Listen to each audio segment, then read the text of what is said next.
अस्सलाम वालेकुम guys, welcome back to my YouTube channel study and tour.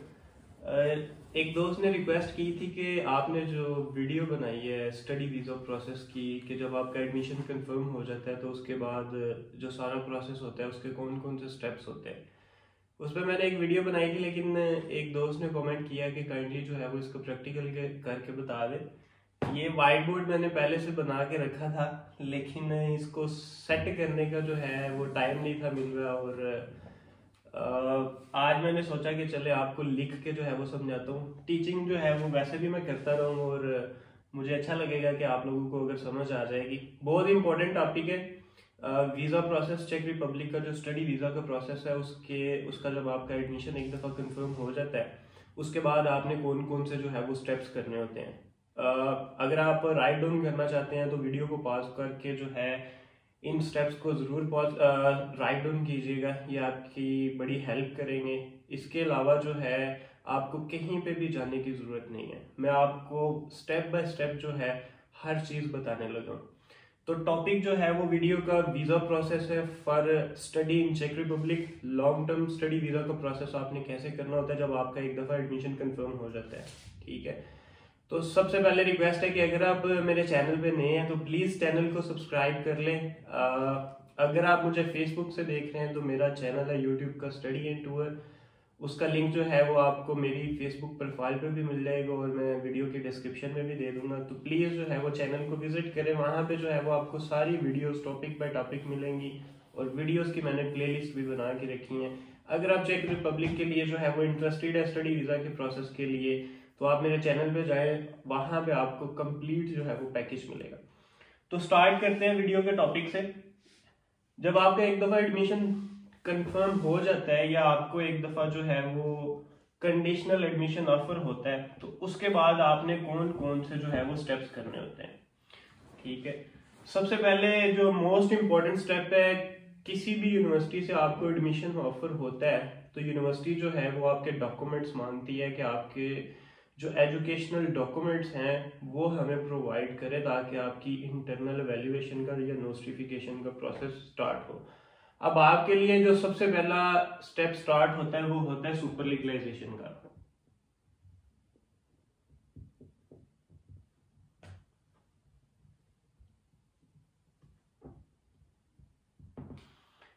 Super legalisation करनी है। सुपर लीगलाइजेशन जो है ये सिर्फ पाकिस्तान के लिए है और कुछ कंट्रीज के लिए है, लेकिन इंडिया के केस में जो है ये अपोस्टाइल इसको कहते हैं। ठीक है, आपने अपने डॉक्यूमेंट्स जो है वो सुपर लीगलाइज नहीं करवाने होते, आपने अपोस्टाइल करवाने होते हैं चेक एम्बेसी न्यू दिल्ली से। पाकिस्तान के केस में जो है वो आपने अपने डॉक्यूमेंट्स को सुपर लीगलाइज करवाना होता है चेक एम्बेसी इस्लामाबाद से। अब इसके लिए जो है वो आपको सबसे पहले, इससे पहले जो आपके एजुकेशनल डॉक्यूमेंट्स हैं पाकिस्तान के जो बाकी रेलिवेंट बोर्ड्स हैं और अथॉरिटीज हैं वहां से वो टेस्ट होने चाहिए। मिसाल के तौर पे अगर आपकी बैचलर्स की डिग्री है, ट्रांसक्रिप्ट है और जो आपका पुलिस करेक्टर सर्टिफिकेट है, इन तीन डॉक्यूमेंट्स को जो है वो आपने इन मोस्ट केसेस जो है वो आपने सुपर लीगलाइज करवाना होता है। तो आपकी डिग्री और आपकी ट्रांसक्रिप्ट जो है वो मिनिस्ट्री ऑफ फॉरेन अफेयर से, HEC से जो है वो वेरीफाइड हो और आपका पुलिस करेक्टर सर्टिफिकेट भी जो है वो भी मोफा से जो है वो वेरीफाइड हो। सुपर लीगलाइजेशन के लिए आपने क्या करना है, आपने एम्बेसी से अपॉइंटमेंट रिक्वेस्ट करनी है। सुपर लीगलाइजेशन आप डायरेक्ट एम्बेसी में जाके नहीं करवा सकते, उसके लिए जो है वो आपको अपॉइंटमेंट रिक्वेस्ट करनी पड़ेगी। अपॉइंटमेंट जो है वो किस तरह अप्लाई करनी है, किस डेट को कर सकते हैं, महीने में कितनी दफा कर सकते हैं, इसके ऊपर जो है वो मैंने बहुत सी वीडियोस बना के रखी हैं। इसके अलावा जो है वो आप चेक एम्बेसी इस्लामाबाद की वेबसाइट भी जो है वो विजिट कर सकते हैं।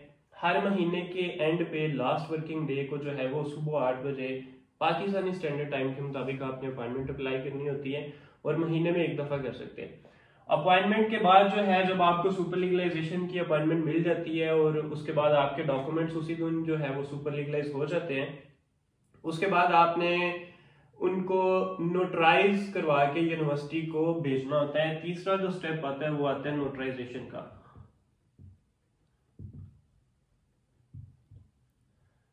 आई होप के ये वीडियो के अंदर जो है वो आपको लिखा हुआ समझ आ रही होगी। अब मुझे पता नहीं है कि ये छोटा है या आप लोग जो है वो इसको आराम से पढ़ सकते हैं। तो नोटराइजेशन, इसके ऊपर मैंने एक डेडिकेटेड वीडियो बनाई हुई अपने चैनल के ऊपर। बहुत से बच्चे इसमें गलतियां करते हैं। यूनिवर्सिटी आपसे जो जिस पैटर्न के मुताबिक या जो जो रिक्वायरमेंट्स यूनिवर्सिटी आपसे कह रही होती है, वो बच्चे उसमें गलतियां करते हैं। स्पेशली जो है डॉक्यूमेंट्स को जब आपने सील करना होता है एक साथ रख के, जो भी डॉक्यूमेंट्स आप यूनिवर्सिटी को भेज रहे हैं, उसमें बच्चे बहुत सी गलतियां करते हैं, जो कि आपको नोटराइजेशन का स्टिकर है, मोस्ट इंपॉर्टेंटली वो कुछ डिस्ट्रिक्ट में पाकिस्तान में नहीं भी मिलता, तो वो मिस कर देते हैं। और उसको किस तरह से पेस्ट करना है, किस तरह से डॉक्यूमेंट्स की सील बनानी है, उसको मिस कर देते हैं, उसमें गलती करते हैं। और सम टाइम तो ऐसा भी मैंने देखा है कि यूनिवर्सिटी को उन्होंने डॉक्यूमेंट्स जो है वो भेजे हैं, और किसी भी गलती की वजह से, मिस्टेक की वजह से यूनिवर्सिटी ने जो है वो डॉक्यूमेंट्स रिजेक्ट कर दिए और दोबारा जो है वो आपको डॉक्यूमेंट सबमिट करने का बोला है। तो इसलिए आपने नोटराइजेशन का जो प्रोसेस है इसको बड़ा केयरफुली करना है। इसके ऊपर भी डेडिकेटेड वीडियो मेरे चैनल पे ऑलरेडी जो है वो अवेलेबल है, आप उसको जाके देखें, आपको नोटराइजेशन का सारा प्रोसेस जो है वो समझ आ जाएगी। मैंने एक डॉक्यूमेंट्स का सेट लेके जो है वो नोटराइजेशन का प्रोसेस उसको एक्सप्लेन किया। नोटराइजेशन जब आपकी हो जाती है और आपके डॉक्यूमेंट्स जो है वो यूनिवर्सिटी को रिसीव हो जाते हैं, और यूनिवर्सिटी आपके डॉक्यूमेंट्स जो है उनको ओके करती है, उसके बाद जो है आपका इंटरनल एवेल्युएशन का प्रोसेस स्टार्ट होता है।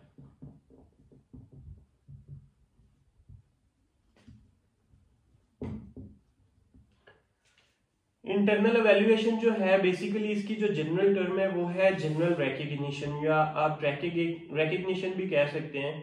कि आपकी जो एजुकेशन है, जो आपकी क्वालिफिकेशन है, उसकी जो डिग्रीज हैं, उनकी रिकग्निशन यहाँ पे चेक रिपब्लिक के अंदर उसका जो प्रोसेस है उसको जनरली जो है वो रिकग्निशन कहते हैं, recognition of foreign diploma here in चेक रिपब्लिक। और आगे उसके बेसिकली दो चैनल हैं, दो ऑप्शन है। एक आपका जो चैनल है फर्स्ट वो है इंटरनल एवेल्युएशन, दूसरा इसका जो ऑप्शन होता है वो है नोस्टिफिकेशन।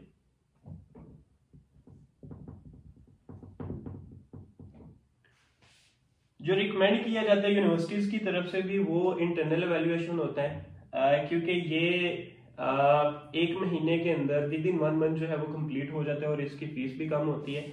ये सिर्फ एक पर्टिकुलर प्रोग्राम में एडमिशन के लिए होता है। और नोस्टिफिकेशन जो है इसमें जो है वो आपका टाइम ज्यादा लग जाता है, 3 माह भी लग सकते हैं, इसकी फीस भी ज्यादा होती है।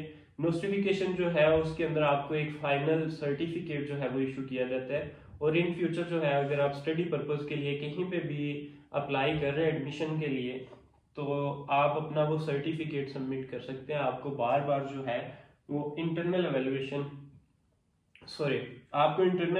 जो है वो करवाने की जरूरत नहीं पड़ती। जब आपकी इंटरनल एवेल्युएशन जो है कंप्लीट हो जाती है, इंटरनल एवेल्युएशन की एक फीस भी होती है, बड़ी नॉमिनल सी होती है। सम टाइम जो है वो 900 चेक क्रोन्स होती है, और सम टाइम जो है वो 850। मैंने 2021 में जब पे की थी तो मैंने 750 जो है वो पे की थी। तो ये टाइम टू टाइम जो है वो रिवाइज होती रहती है, इंक्रीज होती रहती है। उसके बाद इंटरनल एवेल्युएशन कंप्लीट होने के बाद जो है आपने ट्यूशन फीस पे करनी होती है, ठीक है। ये सारा प्रोसेस जो है ये यूनिवर्सिटी टू यूनिवर्सिटी जो है वो वेरी भी कर सकता है। इसमें कुछ स्टेप्स जो है वो स्किप भी हो सकते हैं, और कुछ स्टेप्स जो है मिसाल के तौर पे ये वाला स्टेप जो है वो इसके बाद आ सकता है, तीसरा स्टेप जो है वो चौथे पे जा सकता है। तो स्टेप्स का जो ऑर्डर है वो चेंज हो सकता है। लेकिन मिसाल के तौर पे एक यूनिवर्सिटी कहती है कि आपने जो ट्यूशन फीस है वो आफ्टर वीजा अप्रूवल पे करनी है। दूसरी यूनिवर्सिटी जो है आपकी जो इंटरनल एवेल्युएशन है, जब आप एडमिशन अप्लाई करते हैं उसी वक्त आपसे इंटरनल एवेल्युएशन की फीस भी ले लेती है, और आपसे सुपर लीगलाइज्ड और नोटराइज्ड डॉक्यूमेंट्स का सेट भी मांगती है। तो आपने उसी वक्त जो है वो अपने डॉक्यूमेंट सबमिट करते हैं, और यूनिवर्सिटी की तरफ से डेडलाइन जो है वो स्पेसिफाइड होती है। तो ये वाला प्रोसेस जो है वो यूनिवर्सिटी टू यूनिवर्सिटी वेरी कर सकता है, लेकिन ज्यादातर यूनिवर्सिटीज में जो प्रोसेस के स्टेप्स होते हैं वो ये वाले स्टेप्स हैं जो मैं आपको बता रहा हूँ, ठीक है। इंटरनल एवेल्युएशन जब कंप्लीट आपकी हो जाती है, इसको महीना लग जाता है, 20 दिन लग जाते हैं। ये केस टू केस जो है वो वेरी भी करता है, और university to university, faculty to faculty जो है वो वेरी करता है कि उनके पास नंबर ऑफ एप्लीकेशंस कितनी है, ठीक है। आपने इसको लेके परेशान नहीं होना कि इंटरनल एवेल्युएशन जो है उसको ज्यादा टाइम लग रहा है। ज्यादा से ज्यादा इसको जो है वो 1 महीना लगता है। इसके बाद आपने पे करनी होती है अपनी ट्यूशन फीस।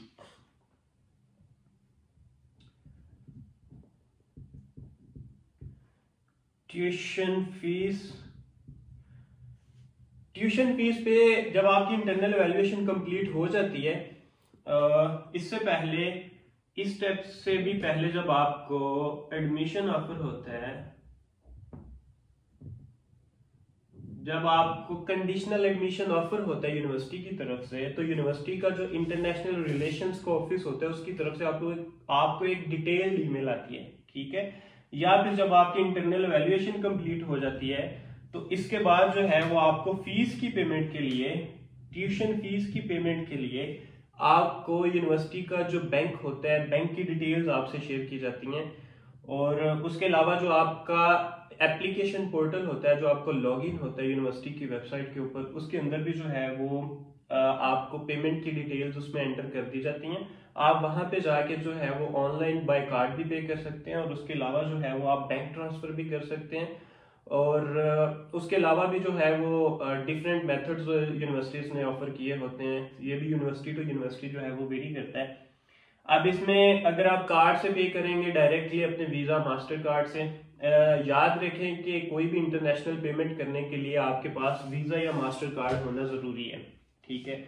और जब आप इसकी पेमेंट वीजा या मास्टर कार्ड से करेंगे तो आपके जो ट्रांजैक्शन है उसके ऊपर इंटरनेशनल जो टैक्सेस होते हैं वो अप्लाई होंगे, ठीक है।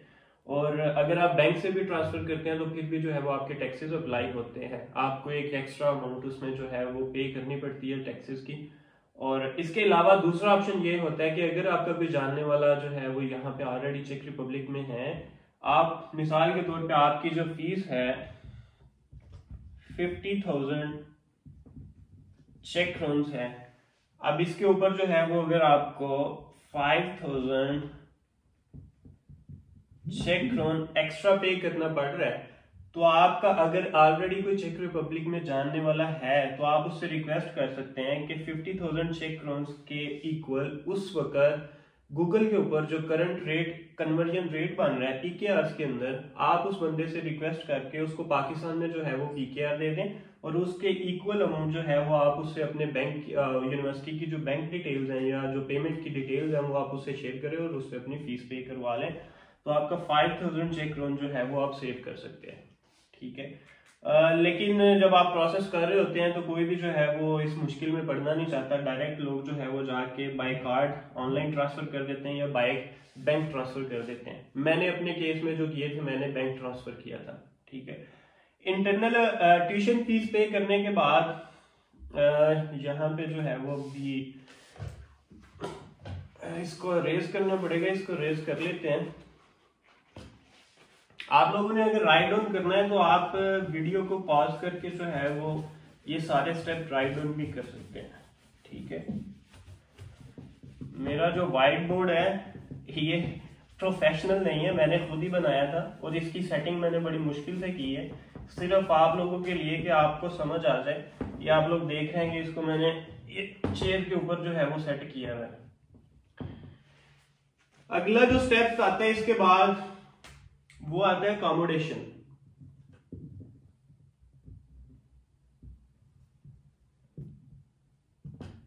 जैसे ही आपकी ट्यूशन फीस की पेमेंट हो जाती है तो आपका जो एडमिशन का प्रोसेस है वो कंप्लीट हो गया, ठीक है। उसके बाद आता है अकोमोडेशन।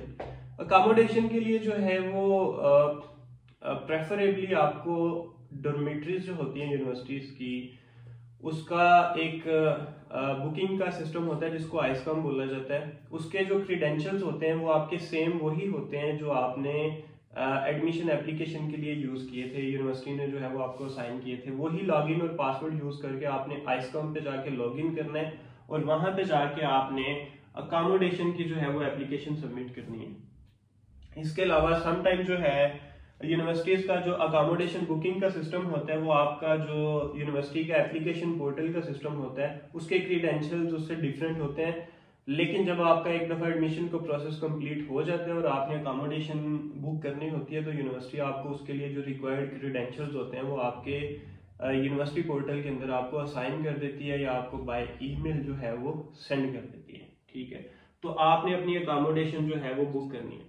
कोशिश करें कि अकोमोडेशन जो है वो यूनिवर्सिटीज की डॉर्मेट्री के अंदर बुक करें ताकि आपके लिए जो है वो ट्रैवल ज़्यादा आपको ना करना पड़े। इसके अलावा जो है वो आप एक सस्ती अकोमोडेशन जो है वो यूनिवर्सिटीज की डॉर्मेट्रीज ही होती हैं बाहर यहाँ पे अकोमोडेशन जो है, जो प्राइवेट अपार्टमेंट्स हैं वो बहुत एक्सपेंसिव है, बहुत कॉस्टली है, बहुत महंगे पड़ते हैं। ठीक है, अकोमोडेशन की बुकिंग के बाद जो है वो आपने अपना स्टडी कंफर्मेशन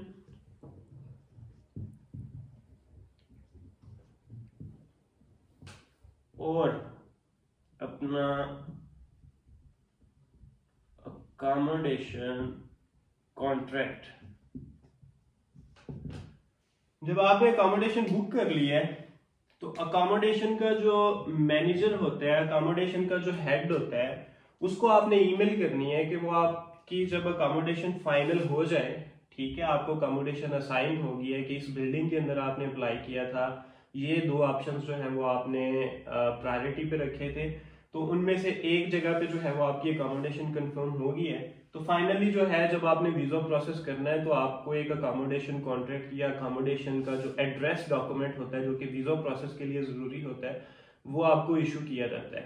ठीक है, और वो आपको ओरिजिनली चाहिए होता है। तो आपने जो है सम टाइम तो ऑटोमेटिकली जो अकोमोडेशन ऑफिस होता है, वो आपका जो स्टडी डिपार्टमेंट है रेलिवेंट, उनके पास डिटेल्स वो आपस में कोऑर्डिनेशन में होते हैं, आपका अकोमोडेशन कॉन्ट्रैक्ट उसके पास चला जाता है, आपकी स्टडी कोऑर्डिनेटर के पास।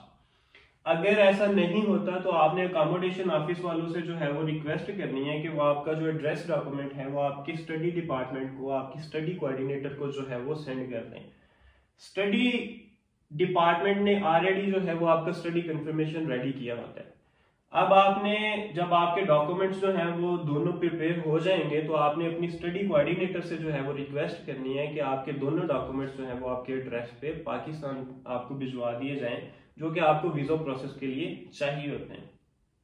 इसके बाद स्टार्ट होता है, अभी जो है असल में यहां तक जो है वो थी सारी डॉक्यूमेंटेशन, इसको आप डॉक्यूमेंटेशन कह सकते हैं, डॉक्यूमेंटेशन कह सकते हैं या डॉक्यूमेंटेशन भी कह सकते हैं, और आप इसको लीगलाइजेशन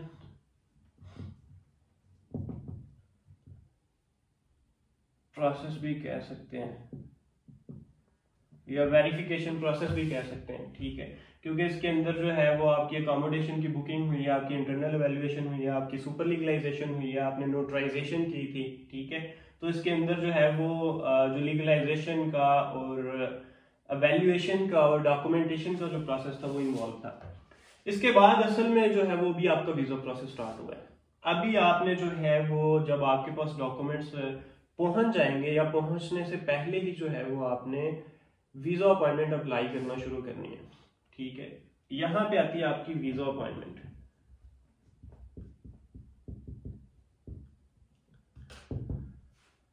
यहां पे आके बच्चे जो है वो करते हैं पैनिक। ठीक है, इससे ऊपर जो है वो जो पहला स्टेप था सुपर लीगलाइजेशन का, वहां पे भी जो है वो टाइम लग जाता है अपॉइंटमेंट मिलने में। अब यहाँ पे रिसेंटली पाकिस्तान को निकाल दिया गया स्टूडेंट रजीम से।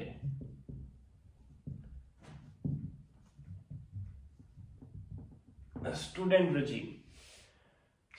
रजीम बेसिकली क्या था? स्टूडेंट रजीम जो है वो बेसिकली एक फास्ट ट्रैक मोड था कि जब बच्चों का एडमिशन हो जाता था तो उनको जो वीजा अपॉइंटमेंट है वो फास्ट ट्रैक मोड में लेके दी जाती थी। उसका भी जो है वो मैंने एक प्रोसेस इंटरनल स्टूडेंट रजीम जो है वो कैसे काम करता है सिस्टमेटिकली, इसका क्या साइकिल होता है, इस पे मैंने एक वीडियो ऑलरेडी बनाई हुई है, आप प्लीज जो है वो चैनल पे जाके उसको देखें। लेकिन अभी जो है रिसेंटली 2-3 माह पहले मिनिस्ट्री ऑफ एजुकेशन ने जो है वो पिछले सालों की रिपोर्ट के ऊपर पाकिस्तान को और उसके साथ दूसरे कुछ कंट्रीज को जो है वो स्टूडेंट रजीम की लिस्ट में से डिलीट कर दिया है।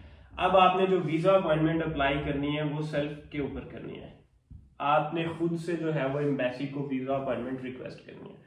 अब एम्बेसी के अंदर जो लॉन्ग टर्म वीजा है, आपने लॉन्ग टर्म वीजा की अपॉइंटमेंट अप्लाई करनी है। Long term visa more than 90 days, long term visa उसको कहते हैं जो मोर देन 90 डेज होता है। तो आपका जो स्टडी वीजा है बेसिकली वो लॉन्ग टर्म वीजा कंसिडर होता है। तो आपने एम्बेसी को लॉन्ग टर्म वीजा की जो है वो ईमेल करनी है। ईमेल करने का जो टाइम और जो डेट है वो उसी तरह से है जैसे कि सुपर लीगलाइजेशन की है। आपने हर महीने के एंड पे जो लास्ट वर्किंग डे है पाकिस्तानी स्टैंडर्ड टाइम के मुताबिक सुबह 8 बजे जो है वो आपने वीज़ा की अपॉइंटमेंट रिक्वेस्ट करनी है ईमेल के थ्रू। ठीक है, अब यहाँ पे जो है वो इसको रेज करते हैं और इसको थोड़ा डीपली डिस्कस करते हैं, क्योंकि इस टॉपिक को लेके जो है वो हर बच्चे का कंसर्न होता है और यहाँ पे आके जो है वो बहुत से लोग डीमोटिवेट भी हो जाते हैं और पैनिक भी करते हैं कि अपॉइंटमेंट नहीं मिल रही, अपॉइंटमेंट नहीं मिल रही, हमारा टाइम वेस्ट हो गया है, तो हम यूनिवर्सिटी से लेट हो रहे हैं।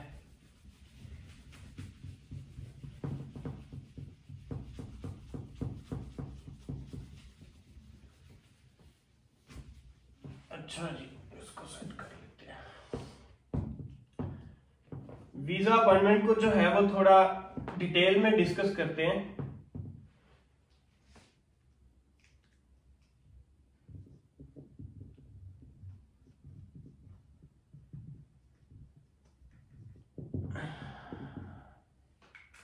वीजा अपॉइंटमेंट की अभी जो वीकली स्लॉट्स हैं लॉन्ग टर्म वीजा की वो हैं 8। ठीक है, लॉन्ग टर्म वीजा के अंदर जो है long term visa more than 90 days. अब इसके अंदर जो है वो आपका स्टडी वीजा भी है,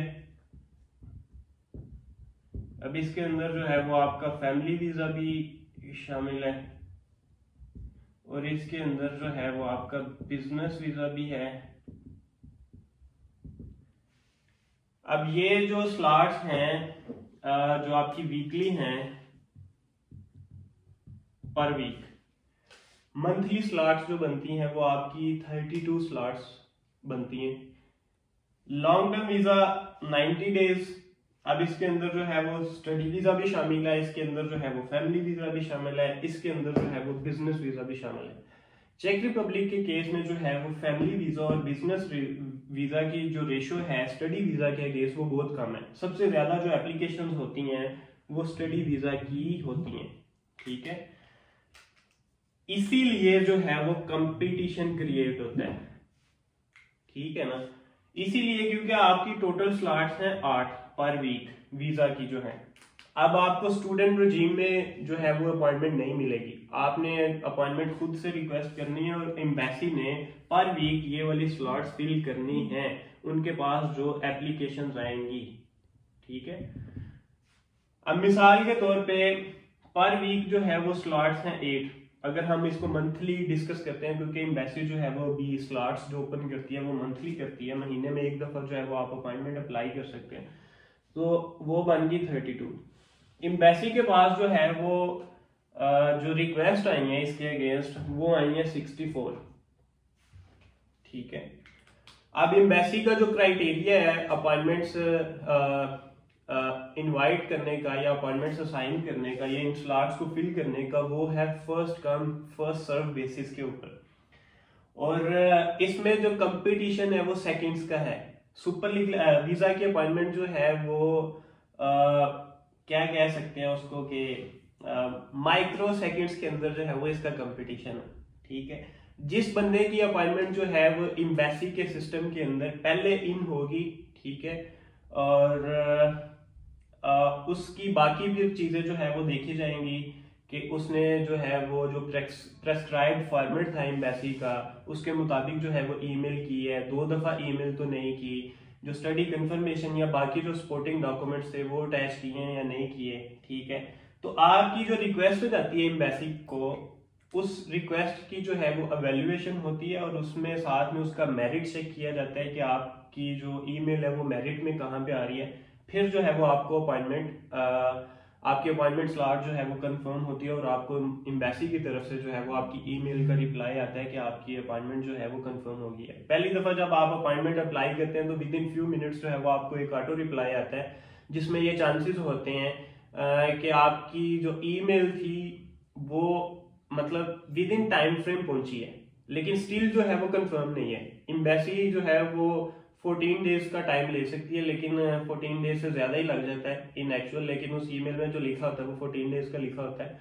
लेकिन पिछले महीने भी जो है वो एक दिन पहले उन्होंने अपॉइंटमेंट्स कंफर्म की हैं। तो रिप्लाई करने में जो है वो 14 डेज का टाइम लग जाता है, तो उसमें आपकी दोबारा अपॉइंटमेंट बेसिकली फाइनल शेड्यूल होती है, लेकिन स्टिल जो है वो आपको रिप्लाई नहीं भी आ सकता। और अगर आपको रिप्लाई नहीं आया तो इसका मतलब कि आपकी जो ईमेल थी वो विद इन टाइम फ्रेम तो थी, लेकिन मेरिट में नहीं आ सकी। ठीक है, मेरिट में मिसाल के तौर पे जो है वो 32 पे आ जाती तो भी, तो वो 33 पे आ गई है। ठीक है, पहले 32 जो है वो कोई और एप्लीकेंट्स थे, तो आपकी अगर 33 पे भी आ गई है, टोटल नंबर ऑफ स्लॉट्स जो अवेलेबल थी वो 32 थी, इन सब को जो है वो अगर हम निकाल दें और सारी 32 स्लॉट्स जो है वो स्टडी वीजा वाले अगर फुलफिल करें, तो आपकी जो ईमेल का मेरिट बन रहा था वो 32 की बजाय 33 नंबर पे आ गया, तो आप ड्रॉप हो जाएंगे। और आपको पहली दफा जो ऑटो रिप्लाई आया था वो तो आ गया था, ठीक है, लेकिन बाद में जो है वो आपको आपकी अपॉइंटमेंट शेड्यूल नहीं हुई और आपको कंफर्मेशन मेल नहीं आई। ठीक है, अब यहाँ पे आपने पैनिक नहीं करना, आपने सब्र से काम लेना और आपने अगली दफा जो है वो दोबारा अप्लाई करना है। ठीक है, तो इस तरह जो है वो बेसिकली एम्बेसी का अपॉइंटमेंट का जो सिस्टम है वो काम कर रहा है। अपॉइंटमेंट मिलने के बाद जो है वो आपके डॉक्यूमेंट्स जो होते हैं, जो आपने वीजा फाइल करने होते हैं, उसकी डॉक्यूमेंटेशन है, एक सेपरेट से इम्पोर्टेंट टॉपिक है।